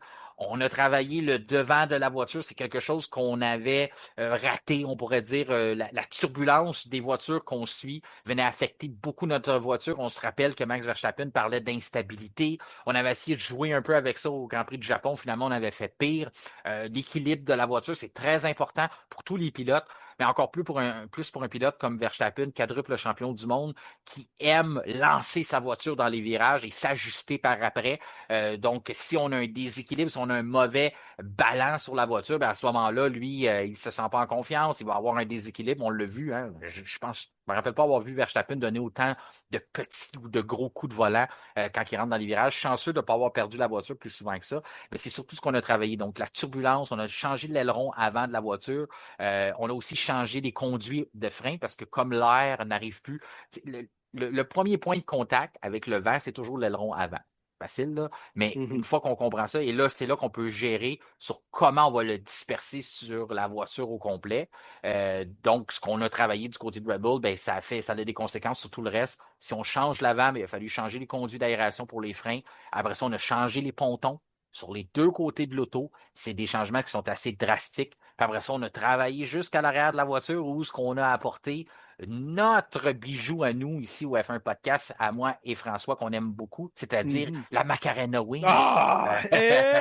J'ai la chanson dans la tête depuis que Red Bull a ramené cette vidéo-là, depuis que j'ai su la nouvelle. Aussi. Rona aussi a changé. Ouais, Arrête pas de jouer la pub. Ouais. Ben là, il y avait Mike Shiro, mais là, c'est hey, ouais, ça se peut. C'est Ça, je ne l'ai pas entendu, mais Ouais. honnêtement, j'ai la toune dans la tête depuis que quelqu'un m'a dit hey, regarde, tu as vu ce que Red Bull a amené? Tout de suite, je me suis renseigné parce que quelqu'un l'a vu avant moi. Puis là, j'ai fait ah, ils ont la Macarena Wing. Ah, elle est différente. Elle est différente de Ferrari. Puis là, tout de suite, la chanson m'est passée dans la tête depuis ce temps-là. Puis là, elle est revenue depuis 2 jours. Donc, merci à tout le monde. Hein? Je suis certain que les auditeurs l'ont en tête pendant qu'on en parle. On s'excuse nous autres également. Puis pour ceux qui ont manqué, c'était quoi la Macarena Wing, l'aileron Macarena? Eh bien, c'est celle qui tourne complètement, qui fait un tour complet sur elle-même lorsqu'on veut l'ouvrir dans le mode ligne droite et la refermer. C'est Ferrari qui avait emmené ça. On l'a jamais vu en course encore. On l'a vu dans des essais. On l'a jamais vu. Red Bull, on n'a pas confirmé qu'on l'aurait lors du Grand Prix, mais on a quand même essayé lors des essais libres. Donc, c'est quelque chose à voir. Mais on a fait nos devoirs du côté de Red Bull, beaucoup d'améliorations. Puis ça s'est apparu sur les temps. On va en venir dans quelques instants. Mais on voit qu'on est du bon côté. Ça a apparu aussi sur l'humeur de Verstappen. Donc, j'ai hâte de voir la qualification sprint qu'on va avoir tantôt. Williams, on travaille sur le poids de la voiture. On a quand même cette amélioration. Du côté de Alpine, on a apporté des mises à jour qui sont simplement sur la voiture de Gasly, mais du côté de Colapinto, on lui a donné un châssis nouvelle génération. Donc, ça sera à surveiller. Et ensuite, du côté de Mercedes, c'est quasiment comme si on n'avait rien, parce que les deux mises à jour qu'on a apportées concerne peut-être plus le circuit de Miami ou du moins des circuits qui vont ressembler à ça au cours de l'année. Donc, c'est plus spécifique au circuit, plus qu'une amélioration qu'on va traîner partout. Mais on aurait travaillé un peu à l'arrière sur les sorties. On veut amener un peu moins de traînée. Donc, c'est pas encore clair si c'est quelque chose qui va perdurer le reste de la saison. Mais pour l'instant, on peut quasiment dire que c'est une bonne nouvelle du fait que Mercedes a quasiment rien apporté dans les améliorations. Oui, c'est plate à dire, là. Ceux qui sont à la tête du championnat, on leur souhaite. Je ne veux pas dire qu'on leur souhaite des malheurs, mais t'espères toujours qu'il va y avoir un équilibre qui va se faire. Donc, Mercedes nous a peut-être donné un coup de main, on n'a pas apporté grand-chose.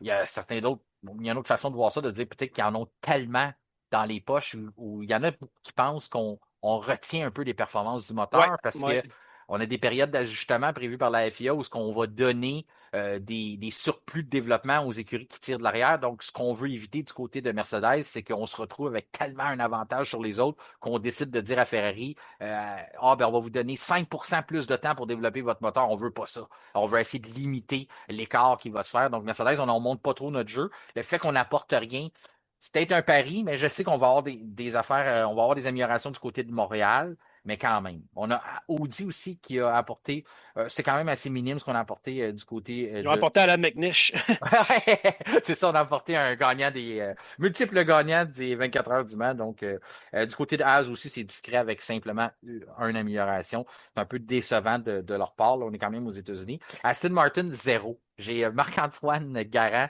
un auditeur qui est là depuis les débuts au F1 Podcast, que les gens commencent à connaître parce qu'on lit souvent ses commentaires, toujours pertinents. Il m'a écrit quasiment tout de suite quand cette statistique-là a sorti de dire zéro amélioration pour Aston Martin. Puis c'est la même réaction que j'ai eue en voyant ça. Tu te dis, comment ça? Tu te dis, pourquoi on n'apporte rien? Mais il y a une logique derrière ça. Tu sais, j'ai pris le temps d'y penser, je me suis dit, t'améliores quoi? Tu sais pas, il est où le problème? Ça vibre de partout. Mm. T'as peut-être tu vas créer des améliorations pour des items qui n'ont même pas été utilisés à leur plein potentiel encore. Donc, comment tu peux évaluer si ça fonctionne ou ça ne fonctionne pas? On a mis un anti-vibration, donc quelque chose qui est là pour contrer justement le problème de vibration qu'on a depuis le début de la saison. Ça, on l'a essayé lors des derniers Grands Prix, donc on veut continuer de le tester, de voir. Après ça, avec les données qu'on va être capable d'accumuler, on va peut-être être capable de donner ça à l'usine puis de travailler des améliorations. Il y a une chose qui est sûre, on a travaillé le moteur du côté de Honda, puis on a laissé un châssis au complet. On l'a laissé au Japon. On est allé là pour le Grand Prix de Suzuka. Mhm. Donc, il y a des items qu'on n'a pas ramenés. On a laissé ça à nos amis de chez Honda. Ils l'ont laissé sur le gazon, sur le bord de la piste, Ouais. puis ça a On pogné dit, en prends feu. ça, prends ça. Mm. Non, non, mais du côté de Honda, on l'a gardé. Puis ce qu'on fait, c'est qu'on a fixé un moteur sur un châssis à l'usine. Puis là, on fait des tests avec ça. On essaie de voir comment on peut contrôler justement notre plus gros problème qui est justement que ça vibre sur cette voiture-là. Donc, si on est capable de trouver des correctifs à ça, ben après ça, on verra sûrement des améliorations arriver pour l'équipe à Lawrence Stroll. Mhm. Parlons des essais là, qui ont eu lieu aujourd'hui. Ouais. On le disait, les temps, c'était quand même intéressant de voir, ça s'est resserré. On s'attendait à ça. Oui, il y a eu les ajustements de la nouvelle réglementation. Le fait aussi que c'est un week-end sprint, on n'a pas beaucoup de temps, même si on a allongé à 90 minutes la Ouais. séance Au lieu de d'essai. 60, ouais. Oui, exactement, mais quand même, as-tu aimé ça? As-tu aimé les temps quand on regarde ça, de voir que ça se resserre? Es-tu surpris ou tu t'attendais à ça, toi, qu'il n'y a personne qui a vraiment pris la balle et s'est sauvé? Mercedes, la bonne nouvelle, on disait, on n'a pas continué de vraiment développer la voiture, du moins, on n'a rien apporté concret. T'attends-tu à ben, je veux pas dire on pourrait dire plus compétitif. T'attends-tu à une qualification Oui, plus serrée qu'un Grand Prix plus compétitif? ça oui, à condition évidemment que les écuries qui ont fait des modifications, McLaren qui arrive avec une toute nouvelle voiture, mais non, non, blague à part, je crois que ça va se resserrer, surtout du fait que Mercedes n'a rien apporté. Quand on parlait tantôt, est-ce qu'ils se retiennent? J'ai l'impression que oui, le fameux sandbagging qu'on appelle en anglais, rajouter un peu des sacs de sable on va dire, figurativement, Oui. pour retenir ses performances. Je crois, moi, qu'on risque d'avoir une meilleure parité. En même temps, de ce que j'ai entendu d'analystes qui font ça de leur vie, c'est que le circuit de Miami va peut-être être moins avantageux pour Mercedes par rapport aux autres en termes de récupération d'énergie. Donc, on n'aura peut-être pas on va dire, cette disparité en termes de performance qu'on a vu sur d'autres circuits qui se prêtaient mieux à ça. Donc, ils n'auront pas un avantage aussi marqué par rapport aux autres. Donc, on va peut-être avoir une surprise en fin de semaine. Peut-être une victoire Ferrari, je le souhaite. Peut-être une victoire McLaren aussi. Là. Donc, ça va brouiller les cartes. Et oui, je suis content de voir qu'on va remélanger ça un peu parce qu'on s'entend que depuis le début de l'année, avant cette pause-là, on le sait que Mercedes est plus fort. Est-ce que ça va rester? Puis autre chose, on sait une chose, c'est que McLaren est capable d'amener des améliorations et de reprendre du poil de la bête. Oui. On sait que Red Bull nous l'a montré l'année dernière. Est-ce que les autres vont être capables de faire ça? J'ai un petit peu plus de doutes à cause du moteur. Puis Ferrari, clairement, semble être les plus rapides en courbe. Donc, il leur manque pas grand-chose, le Ferrari, pour être à la hauteur des Mercedes. Euh, pour moi, c'est encourageant en termes de parité de voiture là, à l'avant du peloton. Ferrari ont été les plus rapides aujourd'hui à 1,29,310. C'est Charles Mhm. Leclerc qui a inscrit le temps à un circuit. Banzai. Oui, exactement. Il a pu aller à son maximum. Max Verstappen, deuxième. seulement, on va dire 3 dixièmes à 0,297, c'est quasiment 3 dixièmes. Ça, c'est une bonne nouvelle parce qu'on voyait Red Bull, on voyait Verstappen à des 6-7 dixièmes en séance d'essai libre. Là, c'est sûr que c'est simplement la première séance, mais on est quand même dans le coup. Je regardais sa voiture, c'est le jour et la nuit, ça avait l'air très stable, ça travaillait bien. Et normalement, on sait que si on lui donne une voiture pour aller extraire le maximum, Max va aller le chercher.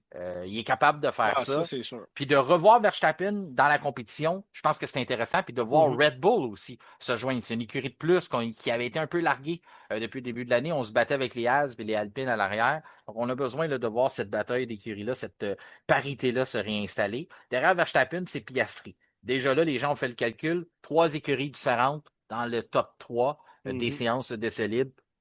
Pour moi, c'est de bon augure. Mhm. Piastri qui fait très, très bien aussi depuis le début de l'année lorsque sa voiture lui Lorsqu'il fait la permet. course, là, Oui, ouais. exactement. Sa voiture lui permet d'être là. C'est quand même 4 dixièmes. On est tout près de la demi-seconde. Mais quand même, ça a été bien fait du côté de Piastri. Norris avait un temps canon aussi à la fin de la séance de ce libre. J'ai l'impression qu'il aurait probablement été le plus rapide s'il n'y avait pas eu cette petite erreur-là. Mais Norris, c'est à surveiller quand même. Les McLaren étaient dans le coup. On le sait, on le dit. Nouvelle voiture. Ouais. Eux-mêmes ont dit qu'on avait apporté une nouvelle voiture. Donc, ça va être intéressant de suivre. Si vous cherchez les Mercedes, parce qu'on en parle depuis le début, à quel point ils sont bonnes, à quel point ils sont fortes, à quel point ils Ils sont sont là, mais formidables. je ne les ai pas nommés encore et c'est Hamilton qui est quatrième. Donc, il faut attendre la 5e position pour retrouver Kimi Antonelli. La chose qu'il faut prendre en considération, c'est qu'on n'a pas essayé les gommes tendres. Donc, ce tour-là a quand même été Ah. fait en gomme médium. On a eu des ennuis mécaniques. Du côté de Russell va continuer à pouvoir dire tous les ennuis tombent de mon côté sur ce ton-là. Mais en tout cas, oui, les ennuis ont encore tombé de son côté. Problème de turbo. Puis Antonelli, après ça, on l'a sorti de la voiture, puis on a dit que c'était des problèmes liés au groupe motopropulseur. Donc, est-ce que c'est aussi un problème avec le turbo? Est-ce que c'était par précaution? Ça a quand même coûté cher parce que séance d'essai libre, on le dit depuis le début, il n'y en a seulement qu'une dans un week-end sprint. Donc, on Ouais. n'a pas réussi à rouler avec les gommes tendres. Tu pensais à moi, hein? Comment ça? Ben, t'as dit, on n'a pas réussi à gouler. Ah, je vais dire Oui, mais goulet, mais à exactement. gouler. On n'a pas réussi à gouler Je avec sais les pas temps. pourquoi. Je suis surpris que tu l'as entendu parce que c'était. Ah ouais, Mais oui, je m'en j'écoute, moi, allais quand tu dire. parles. Goulet comme Caden Goulet. Ouais. En tout cas, Et mais on c'est ça. goule à Montréal, au circuit Gilles Villeneuve. A changé la Euh, part. Ben, ouais. c'est ça. Fait que Hamilton devant Antonelli. Antonelli, on le sait, on le disait, puis Russell est juste derrière. Donc, les Mercedes sont pas si loin que ça, mais il faut quand même prendre en considération qu'on n'a pas eu énormément d'essais. C'est quasiment une bonne nouvelle encore Mhm. pour espérer un bon week-end de course ou un week-end plus compétitif. Du côté de Norris, je le dis, avait un bon tour. Je sais que ça a été interrompu. Donc, 7e pour Norris. Et Gasly qui continue de bien faire, 8e dans sa Alpine, 9e pour Adjar, 10e pour Saints, 11e pour Franco Colapinto. Colapinto. Ensuite, Alex Albon, suivi de Berman, Bortoleto, Hülkenberg, Ocon, Larson, Perez, Alonso, Bottas, Lindblad et Stroll. Pas été facile du côté de Racing Bulls. On n'a pas fait beaucoup de tours. On a eu encore une fois des ennuis. Mais je pense qu'on pourrait se replacer vers la course. On a une voiture jaune. Vous soyez pas surpris hein, si vous vous demandez pourquoi il y a une voiture jaune dans le peloton. Bien, c'est du côté de Racing Bulls. On a une livrée spéciale pour ce Mhm. week-end à Miami. Euh, dans l'ensemble, là, ce Mhm. qu'on surveille, bien sûr, demain, tantôt, il y a la sprint, la qualification, la course. Après ça, probablement la température. Mais moi, je vais surtout regarder les temps dans la qualification et voir à quel point est-ce qu'on est obligé de lever le pied. C'est ça que j'ai hâte de voir, à quel point que les pilotes qui vont aller prendre le maximum sur le circuit de Miami, ça récompense les plus téméraires. Alors, j'ai hâte de voir. Je suis anxieux que ça commence, de voir est-ce qu'on est capable d'apercevoir un changement ou ça a été fait de façon assez subtile qu'on s'en rend pas trop compte à la télévision, mais le spectacle est de retour. Mais moi, ce qui est important, c'est qu'on ait une forme de parité en qualification. Je suis optimiste qu'on a fait les bonnes choses du côté de la FIA. Je suis d'accord avec les pilotes qui en manquent peut-être encore un peu, mais j'ai hâte de voir à quel point il en manque. Puis ça va être un bon indicatif. Oui, il va falloir attendre plus qu'une course, mais quand même, il faut commencer quelque part, hein, François? Oui, tout à fait. Mais comme Simon l'a dit, 4-5 courses, je pense, d'échantillons, Ouais. voir aussi. Il reste de la place, reste de la marge. Je rappelle aussi, Martin, qu'il reste un mois avant Mercedes, ben, tu sais, les fameuses, Justement. Ouais. l'ajustement de moteur, ça, c'est quelque chose qu'on parlait plus, là, je pense, dans les dernières semaines. Donc, tout ça rentre en ligne de compte. Ça va être intéressant là, de voir ce qui va se développer. Puis après ça, ben, c'est Grand Prix de Montréal aussi qui s'en vient. Donc, Ça en vient qu'avec mm. la Formule 2 puis tout ça, ça va être Ouais, ouais, intéressant ouais. parce que là, les F2 ce matin ont roulé à Miami pour la première fois en Amérique. C'est vrai. C'était le Ouais. fun de voir ça. Euh, il y a des statistiques pour Miami qu'on dit que l'année dernière, il y a eu 80 dépassements. Pour les gens qui ont vu notre publication, dans les derniers jours, on montrait là, l'augmentation depuis le début de l'année. Puis Mhm. 80, là, ça, c'est des chiffres qu'on met qui paraissent bien. Mais moi, j'ai été comptabilisé qu'il y en avait eu 37 en piste. Donc, il y avait eu beaucoup de dépassements. Ouais, c'est ça. Dans les puits, ça compte pas. Mais là, Non, il risque d'en avoir plus. Beaucoup de chances de voitures de sécurité aussi, hein, vu qu'il y a des murs pas trop loin, là. oui. Ça, c'est Ou un même la risque. fiabilité aussi. Ouais, fait que ça se peut que quelqu'un prenne la balle au bon comme Antonelli l'a fait au Japon, puis on va dire, se favorise. Antonelli, qui n'a pas les meilleurs départs non plus depuis le début de l'année. Il était chanceux un peu, il faut se le Oui. dire, là, Ah oui. mais ça fait partie de la course. Ça. C'est 50% de chances d'avoir une voiture de sécurité, 75% une virtuelle. J'ai l'impression, puis ça, c'est dans l'ancienne F1. Là. La statistique, bien sûr, ne Oh, prend pas en considération. Donc, comme tu dis, tu es, dans le mille là, qu'on risque d'avoir une neutralisation ou quelque chose du genre. Ensuite, avant le premier virage, ça va être important d'avoir un bon départ parce que c'est quoi avant? C'est 184 mètres qu'on a avant que ça tourne. ouais. Sauf qu'on a un enchaînement de virages, là, que c'est fait à Ouais. minuit. Là. Ouais, c'est pas Euh, super long comme non, mais c'est pas non, tu sais, c'est pas le plus court, mais c'est quand même pas très long. non, c'est pas très long. Fait que Ferrari, c'est assez. Est-ce que c'est assez pour qu'ils puissent avoir leur avantage? J'imagine que oui, mais assez pour arriver premier au premier virage, tourner si tu pars pas premier. J'ai Peut-être pas, l'impression que mais ça va être serré, c'est ça. mais si la qualification se passe bien pour eux autres, Moins à l'avant. mettons dans la première ou deuxième ligne, on aurait peut-être plus de chances de voir ça.